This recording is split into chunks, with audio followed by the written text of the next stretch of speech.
परशुराम जी भगवान विष्णु के शक्ति बेश अवतार माने जाते हैं। वे ऐसे भयानक शक्तिशाली अवतार जिन्हें क्रोध दिलाने से स्वयं देवता भी डर उठते थे, जिनकी शक्ति के समक्ष तो धरणी सेना भी धरती में समा गई थी। इन्होंने अपने पिता के वध का बदला 64 राजवंशी क्षत्रियों को मार कर लिया था। 21 बार पृथ्वी को क्षत्रियों विहीन किया था। उनके इस क्रोध को शांत करवाने के लिए बजरंगबली ने परशुराम से कई माह तक युद्ध किया था। तब परशुराम ने अपने क्रोध को शांत करके महादेव का यज्ञ करने का सोचा था। फिर इन्होंने अपनी शक्तियों के सही उपयोग के लिए शिक्षा देने की ठान ली। तब भगवान परशुराम ने 3 ऐसे शिष्यों को शिक्षा दी जिन्हें हराने के लिए स्वयं श्री कृष्ण को भी छल करना पड़ा। परशुराम के ऐसे दिग्विजय शिष्य यदि श्री कृष्ण कुरुक्षेत्र में ना खड़े होते तो यह तीनों बिना किसी सेना के महाभारत युद्ध को मात्र 1-2 दिन में खत्म कर देते। इस बात का पता तब चला जब महाभारत युद्ध के पूरा होने के बाद जब अर्जुन ने भगवान श्री कृष्ण से पूछा कि माधव, अगर इन महारथी योद्धाओं को छल से मारा न जाता तो क्या होता इस युद्ध का परिणाम। तब कृष्ण कहते हैं कि अर्जुन, यदि इन योद्धाओं की मृत्यु छल से ना होती तो इन्हें मारना असंभव था, क्योंकि इन तीनों योद्धाओं को सारे अस्त्र शस्त्र का ज्ञान था। यमराज का पाश और इंद्र का वज्र भी इनके अस्त्रों को नहीं काट सकता था।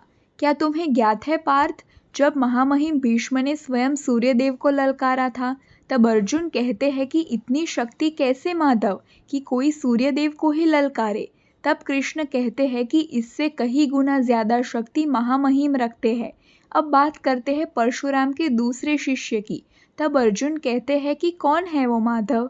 कृष्ण कहते हैं गुरु द्रोण। यदि गुरु द्रोण ने महामहिम को सिर्फ कौरव वंशों को शिक्षा देने का प्रण न दिया होता तो शायद तुमसे भी शक्तिशाली धनुर्धर खड़ा होता।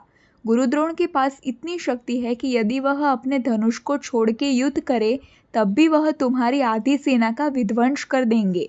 अब बात करते हैं परशुराम के तीसरे और आखिरी शिष्य की, चौथे महारथी कर्ण, अतः तुम्हारे बड़े भाई।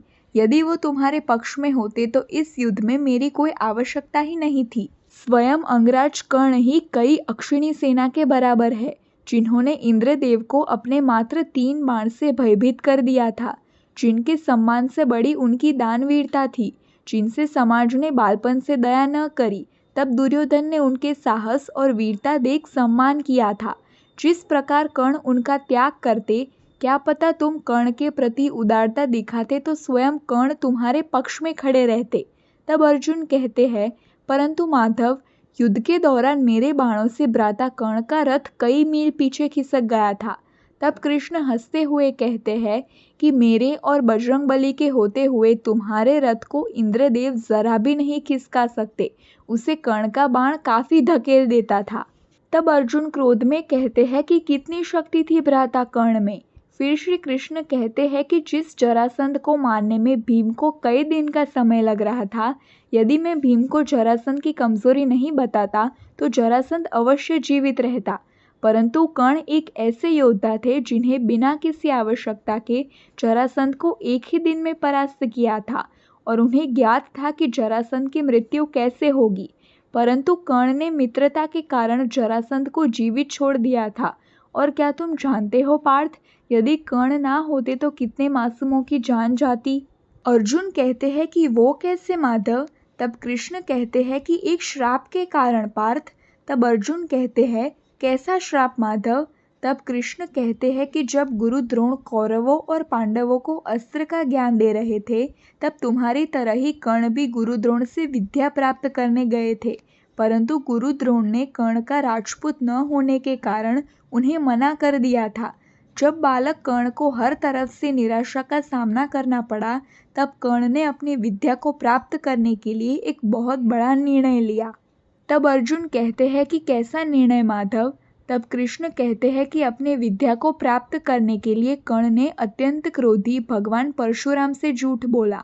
कर्ण इस बात से अनजान था कि यह झूठ के कारण वह बहुत कुछ प्राप्त तो कर सकते हैं, परंतु यह झूठ उनसे सब कुछ छीन भी सकता है। एक झूठ के कारण कर्ण ने काफी दिव्यास्त्रों का ज्ञान प्राप्त किया, परंतु जिस प्रकार मृत्यु अपने समय पर आती है उसी प्रकार कर्ण का झूठ भी अपने समय पे सामने आ ही गया। तब अर्जुन कहते हैं कि वो कैसे माधव। तब कृष्ण कहते हैं कि जब भगवान परशुराम कर्ण की जांघ पर सर रखकर सो रहे थे, तभी एक बिच्छू कर्ण के पाँव में घाव कर देता है। यदि कर्ण हिलते तो परशुराम की नींद खराब हो जाती, इसी कारण उसी अवस्था में बैठे रहे। परंतु जब भगवान परशुराम की नींद खुलती है, तब वह कर्ण के घाव और उसकी धैर्यता को देखकर समझ जाते हैं कि इतनी धैर्यता किसी ब्राह्मण में नहीं हो सकती। तब भगवान परशुराम कर्ण से पूछते हैं कि कौन हो तुम। तब कर्ण कहते हैं कि मैं सूत पुत्र हूँ गुरुदेव। यह सुन के भगवान परशुराम अत्यंत क्रोधित हो जाते हैं और कर्ण को अत्यंत भयानक श्राप दे देते हैं। जिस समय तुम्हें अपनी विद्या की अत्यंत आवश्यकता होगी, उस समय तुम्हें तिनके के बराबर विद्या का भी स्मरण नहीं होगा। तभी कर्ण अपने गुरु परशुराम के चरण स्पर्श करके चले जाते हैं। तब कर्ण हस्तिनापुर में आते हैं, जहाँ पांडव और कौरवों का शक्ति प्रदर्शन होता है। तब वहाँ कर्ण को पहला व्यक्ति ऐसा मिलता है जिसने उसे लोगों की लाख प्रताड़ना के बाद भी अपना मित्र बनाया, यहाँ तक कि कर्ण को अपने हिस्से राज्य उपहार स्वरूप दिया। परंतु क्या तुम जानते हो पार्थ, एक और श्राप जो कर्ण के ऊपर पड़ने वाला था। तब अर्जुन कहते हैं कि कैसा श्राप माधव। तब कृष्ण कहते हैं कि जब कर्ण अपने राज्य में गश्त लगा रहे थे, तभी कर्ण से घृणा करने वाले इंद्रदेव ने एक दैत्य को ऋषि मुनि की गाय चुराने को कहा। जब वह दैत्य उनके बछड़े को चुराने के लिए भागता है, तब ऋषि अपने बछड़े को वहां न देख के रोने लगते हैं। यह देख के कर्ण उनके पास जाते हैं और वह देखते हैं कि वह दैत्य उनके बछड़े के पीछे भाग रहा होता है। तब कर्ण अपना धनुष लेके उसके पीछे पीछे भागते हैं। तब जैसे वह बछड़े को मारने वाला होता है, तभी कर्ण अपना बाण छोड़ते हैं। कर्ण के बाण को आता देख वह अदृश्य हो जाता है, अतः वह बाण जाके उस बछड़े को लग जाता है और तभी वह ऋषि मुनि सब देख लेते हैं। अतः अपने गाय के बछड़े को मृत देख के क्रोध में कर्ण को श्राप दे देते हैं। जिस तरह मेरा बछड़ा हर तरह से असहाय होके मरा, उसी प्रकार तुम्हारी भी मृत्यु आएगी। यह सुन के कर्ण रोने लगते हैं। तभी यह बात परशुराम को पता चलती है, अतः वह क्रोध में कर्ण के पास आते हैं और कहते हैं कि मैं पूरी सृष्टि को मनुष्य विहीन कर दूंगा। किसने मेरे शिष्य को इतना भयानक श्राप दिया।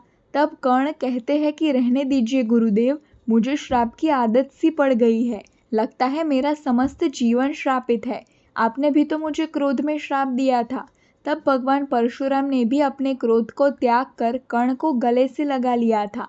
सब कुछ जानकर भी भगवान परशुराम को अपने शिष्य कर्ण पर बहुत गर्व था।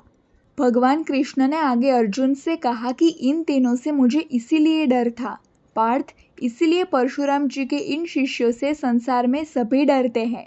दोस्तों, महाभारत में ऐसी कई रोचक कहानियाँ हो चुकी है जिसे हम आपको सुनाते रहेंगे। यदि अभी तक आपने हमारे चैनल को सब्सक्राइब नहीं किया है तो आज ही कर दीजिए। धन्यवाद।